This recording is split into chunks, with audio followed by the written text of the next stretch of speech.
I bought a bike. I've been watching a guy on YouTube zoom through the streets of New York City on an electric unicycle, and it seems so temptingly dangerous. But I made the sensible choice and I bought a bike. No excuse not to cycle around the city, get a bit more exercise, and probably reduce the chance that I die by at least 50%.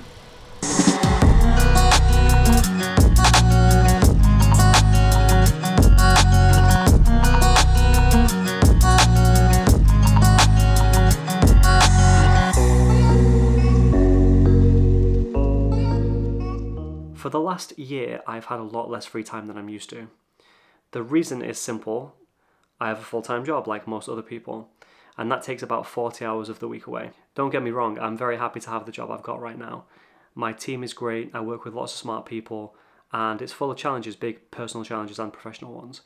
And the office is in London, so it's a cool excuse to spend time in one of the coolest cities in the UK. My life before this was pretty different. I worked freelance, and honestly as little as I could. I probably worked about 16 hours a week, which left a lot of free time to work on my own projects. Tons of random things from social networks, developer tools, to my current project, Yak, which I will tell you more about later. Back then, with all that free time, I got a lot done, and it's kind of hard reflecting on that now with comparatively so little free time, feeling like my creative output is so much lower than it used to be. But of course, when you work for money, you work for other people, you have to reprioritize things.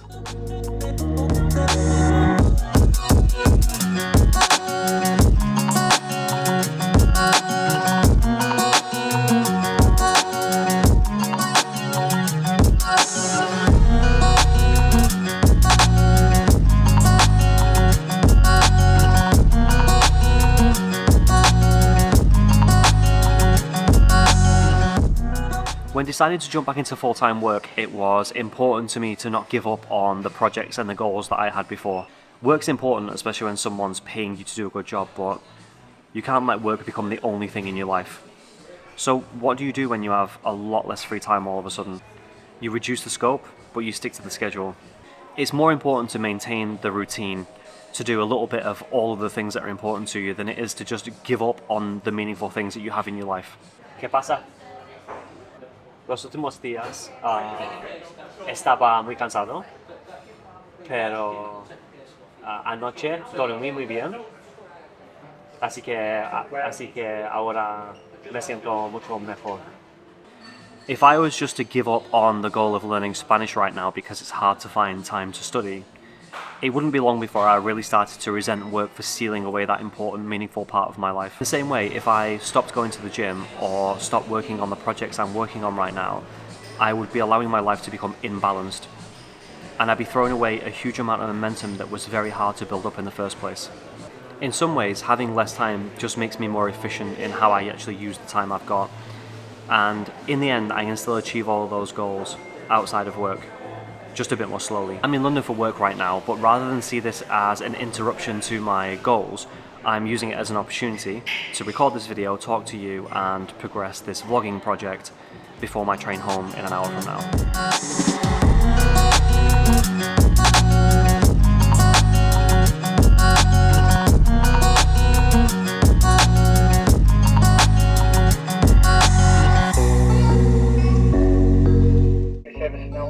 To Manchester Piccadilly with a straight turn right.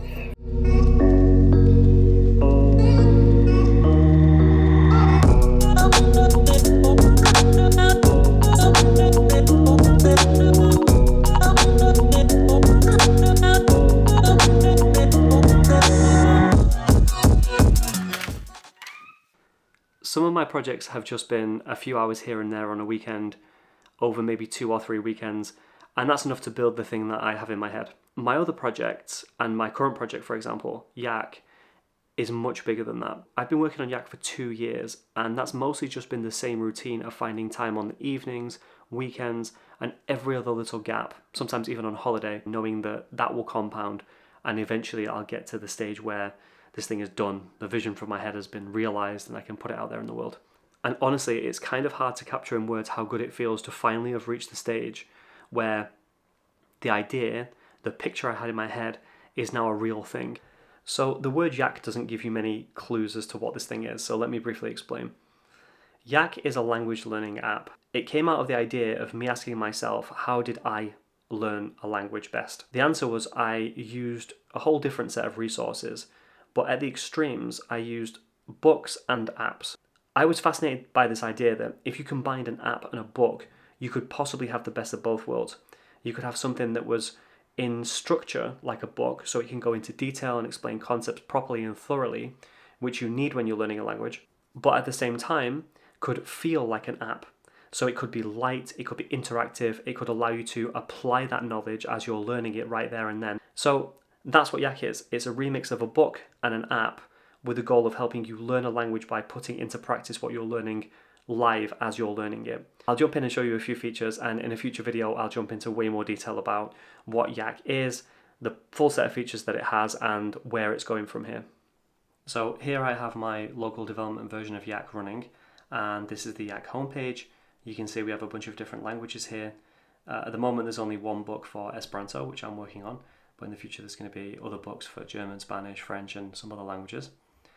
If I go to my library here, I can see that I have 2 books in the library, the Esperanto book and actually another book that's written in Esperanto but actually teaches English.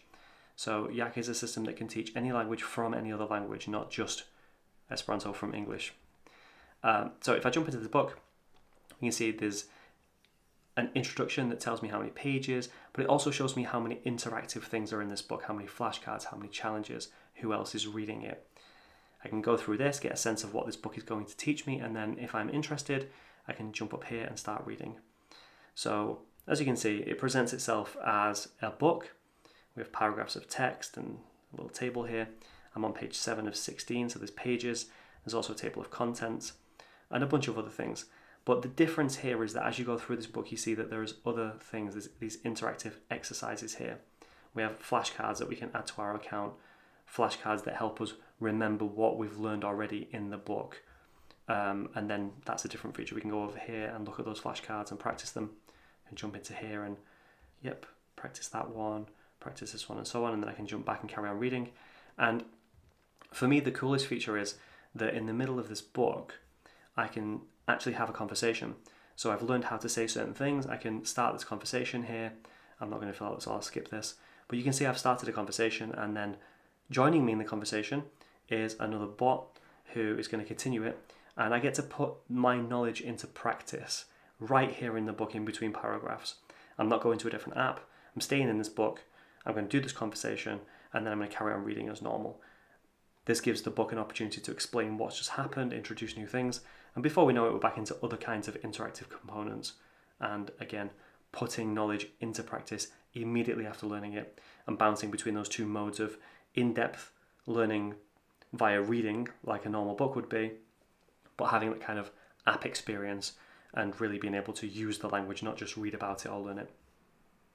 I'll go into way more depth with all of these features. There's a bunch more stuff in here as well. But hopefully that gives you a good idea of what I've been chipping away at all these evenings and weekends over the last 2 years.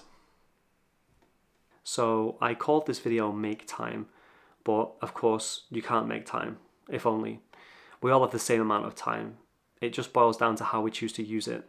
A key belief for me is that you can always find time in all the little gaps between work, on the evenings, as long as the thing that you want to do is a big enough priority for you. And if it's not, that's fine.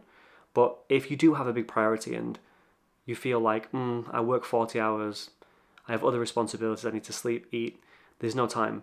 There is time. If you look in those gaps, prioritize the thing, you can find enough time. And maybe with a job it takes 5 times longer.